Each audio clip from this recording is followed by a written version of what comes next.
நாள் இன்றைக்கு வந்திருக்கிறது.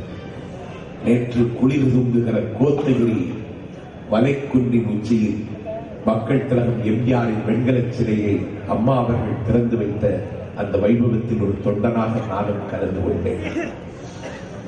அவருடைய நினைவை நாம் நெஞ்சில் ஏந்துவோம். குடும்ப அரசியலுக்கு முடிவு கட்டுவோம். மீண்டும் அந்த குடும்பம் ஆக்டோபஸ்கரங்களோடு வருகிறது.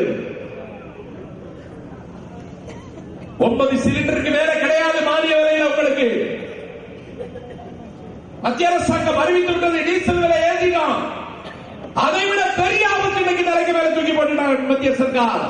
மன்மோகன் சிங் சர்க்கார் என்னது, இனிமேல் டீசல் விலையை ஏற்றுவதற்குரிய எல்லா அதிகாரங்களையும் அந்த எண்ணெய் நிறுவனங்களுக்கு மத்திய அரசு இன்றைக்கு கொடுத்து விட்டது. சராசரி மக்கள் இந்தியாவில் வாழ முடியாத ஒரு நெருக்கடியை நோக்கி நாம் துரத்தப்படுகிறோம். இந்திய அரசில் அம்மா மட்டும்தான் இதை எதிர்த்து இன்றைக்கு கண்டன அறிக்கை விட்டிருக்கிறார். மத்திய அரசாங்கத்தில் கருணாநிதிக்கு மகன் இன்னைக்கு கேபினெட் மினிஸ்டர் அழகிரி. இதுவரை அவர் டெல்லி போய் சேரவில்லை.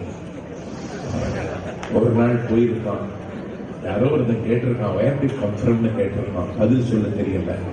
நாளைக்கு நான் வாக்கிங்ல பார்த்துக்கிறேன்னு சொல்லிட்டு வந்தவன் தான் இன்னும் போகல. ஒரு நாள் மும்பை வழியாக டெல்லி செல்கிற விமானத்தில் போயிருக்கிறார். அந்த விமானம் மும்பையில் தரையிறங்கிய உடனே இதுதான் டெல்லியில் இறங்கி திரும்ப இங்க வந்துட்டான். அம்மா இன்னைக்கு ஒரு $1 மில்லியன் கொஸ்டினை நாட்டு மக்கள் முன்னால் வைத்திருக்கிறார்கள். அரசியல் விவகாரங்களுக்கான குழுவில் கருணாநிதியின் மகன் அழகிரி பங்கு கொண்டாரா? எண்ணெய் நிறுவனங்களே டீசலின் விலையை தீர்மானிக்கலாம் என்று மத்திய அரசாங்கம் போட்டிருக்கிற உத்தரவிற்கு கருணாநிதியுடைய மகன் மத்திய அரசியல் விவகாரங்களினுடைய குழுவில் என்ன பதில் சொன்னார்? அப்ப இன்னைக்கு கேட்டிருக்காங்க, இன்னைக்கு தமிழ்நாட்டில் தலைப்புச் செய்தியா வந்திருக்கணும், நீ இதுவரைக்கும் கேபினட் கூட்டத்தில் கலந்துருக்கிறியா? இதுவரைக்கும் கலந்துகிட்டது இல்ல. இதுவரைக்கும் நாடாளுமன்றத்தில் எந்த கேள்விக்காவது பதில் சொல்லி இருக்கிறியா? இதுவரைக்கும் பதில் சொன்னதில்லை. துறை சார்ந்த அதிகாரிகளினுடைய கூட்டத்தையாவது நீ கூட்டி இருக்கிறியா? இதுவரைக்கும் கூட்டினதில்லை. நீ போய் தமிழ், தமிழ் மொழி, தமிழினம், அதுக்காகத்தான் என் குடும்பம் இருக்குன்னு சொல்லலாமா?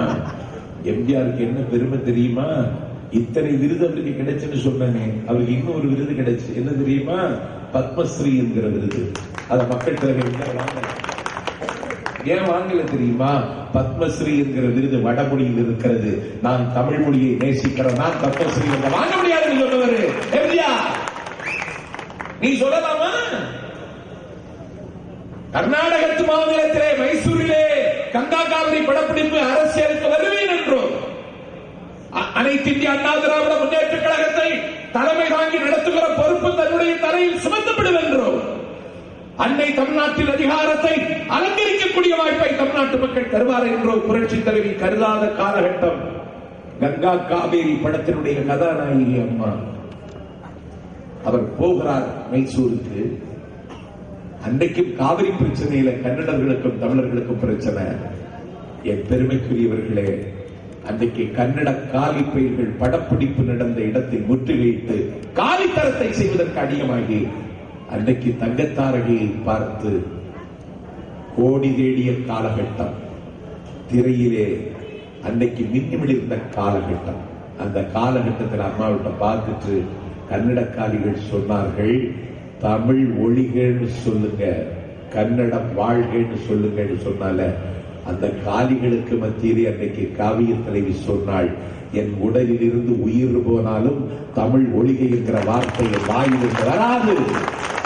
காவிரி கரை புரண்டோடுகிற திருவரங்கத்தில் பிறந்தவள் நான், இதை நீங்கள் என்னிடத்தில் எதிர்பார்க்க வேண்டாம் என்று சொன்ன துணிச்சலுக்குரியவர் நம்முடைய மாண்புமிகு முதலமைச்சர் அம்மா அவர்கள். நீ என்ன செய்வதற்கு சொல்லு? தமிழ்நாட்டுக்கு இன்னைக்கு காவிரி தண்ணீர் பிரச்சனை இருக்கு. இன்னைக்கு நல்ல செய்தி வந்திருக்கு.